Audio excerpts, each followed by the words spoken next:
ಬಸವೇಶ್ವರ ಜಯಂತಿಯ ಅಂಗವಾಗಿ ಲಿಂಗಸೂರು ತಾಲೂಕಿನ ವನ್ನಹಳ್ಳಿ ಗ್ರಾಮದಲ್ಲಿ ಜಗಜ್ಯೋತಿ ಶ್ರೀ ಬಸವೇಶ್ವರರ ಭಾವಚಿತ್ರದ ಮೆರವಣಿಗೆಯನ್ನ ಜೋಡೆತ್ತಿನ ಬಂಡಿಯಲ್ಲಿ ಶುಕ್ರವಾರ ಅದ್ದೂರಿಯಾಗಿ ನೆರವೇರಿಸಲಾಯಿತು.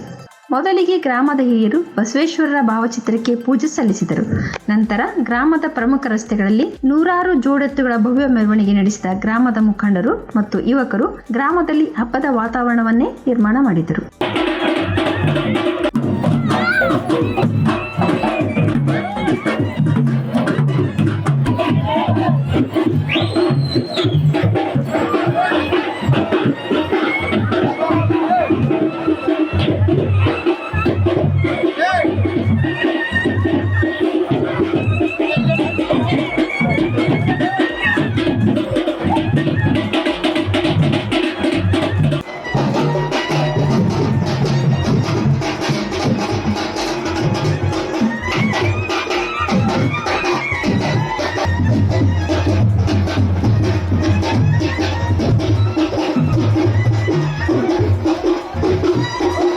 ಈ ಸಂದರ್ಭದಲ್ಲಿ ವನ್ನಹಳ್ಳಿ ಗ್ರಾಮದ ಯುವಕರು ಹಾಗೂ ಮುಖಂಡರು ಉಪಸ್ಥಿತರಿದ್ದರು.